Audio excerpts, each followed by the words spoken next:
غذا سادہ کھاؤ، رات کو جلدی سوو، صبح جلدی اٹھو۔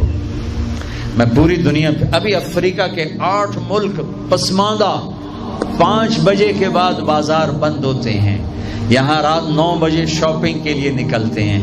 میرے رب نے رات سونے کے لیے بنائی، دن کام کے لیے بنایا۔ اتنی نحوست ہے کہ 12 بجے تک بازار نہیں کھلتے، 11 بجے تک بازار نہیں کھلتے۔ میرے نبی نے فرمایا جعلت البرکۃ فی بکور امتی، میری امت کی صبح کے وقت میں برکت دی گئی ہے۔ میرے نبی نے فرمایا صبح کے وقت میں رزق تلاش کرو، صبح کے وقت میں اپنے رزق کی طلب سے غافل نہ ہو، سو نہ جاؤ۔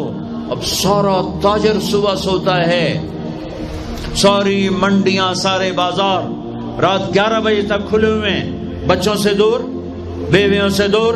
رات 11 بجے دکانیں چھوڑتے ہیں، 12 بجے کھانا کھاتے ہیں۔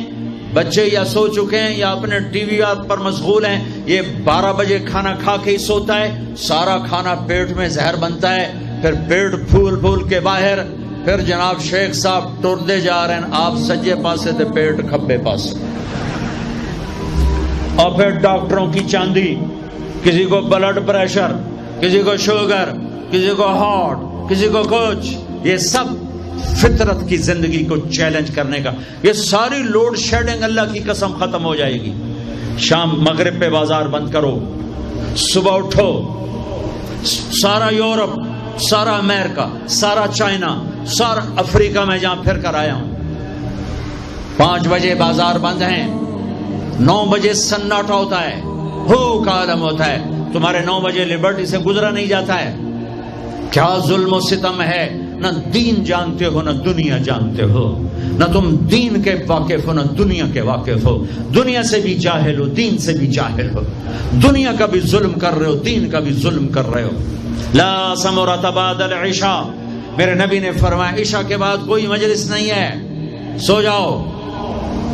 تہجد میں اٹھو۔ 12 بجے کے بعد جو آدمی سوتے ہیں ان کے جسم کی ریپیئر ہوتی نہیں ہے، جو دن میں سوتے ہیں ان کے جسم، نیند مستری ہے، پلمبر ہے، آپ کے پوری باڈی کی ریپیئر کرتا ہے نیند کا نظام۔ لیکن جب آپ 12 بجے کے بعد سوتے ہیں یا فجر کے بعد سوتے ہیں، وہ کام ہی نہیں کرتا، وہ کہتا میری چھٹی میں نہیں کرنا۔ جب آپ 10 بجے سو جاتے ہیں وہ پورا ایکٹیو ہو جاتا ہے، پورے جسم کو چست کر دیتا ہے۔ جب آپ صبح 4 بجے اٹھو، 5 بجے اٹھو تو آپ تازہ ہوگے۔ رات کا جاگنا، دن کا سونا نحوست، آپ کی بجلیاں تباہ، پہلے ہی تھوڑی ہے، اوپر ساری رات کے دکانیں، فنکشن۔ یہ تو اللہ حکومت کا بھلا کرے، یہاں کی حکومت کا، کہ 10 بجے کا انہوں نے ڈنڈا چلایا تو کچھ، ورنہ تو 10 بجے تو بارات کی تیاری ہو رہی ہوتی اور 1 بجے کھانا ہو رہا ہوتا تھا۔ جس امت کو اللہ نے وقت کی قدر سکھائی، اسی امت نے وقت کو تباہ کر کے رکھ دیا۔ اور جس امت کے پاس قرآن نہیں، نبی نہیں، انہوں نے وقت کو کیش کر کے تمہیں غلامی کا توق پہنا دیا اور دنیا کو لیڈ کرنے کی طاقت اللہ نے ان کو دے دی۔ او بھائیو، نہ دنیا اچھی رہی نہ دین اچھا رہا۔ رات کو جلدی سو، فجر پڑھی جائے گی آرام سے، تہجد پڑھی جائے گی آرام سے۔ کچھ وقت اللہ کے قرآن کے ساتھ گزارو، کچھ اللہ کے نبی کی زندگی پڑھو، کچھ اللہ کے نبی کے فرمان پڑھو، نیک لوگوں کی ہسٹری پڑھو، اپنے اللہ کے محبوب بندوں کی تاریخ پڑھو، اولیاء کرام کی تاریخ پڑھو۔ اپنے ماں باپ کو عزت دو، شادی شدہ ہو بیوی کو عزت دو، بیوی خامد کو عزت دے، اولاد کو عزت دو، وہ عزت لوٹ کے تمہاری طرف آئے گی۔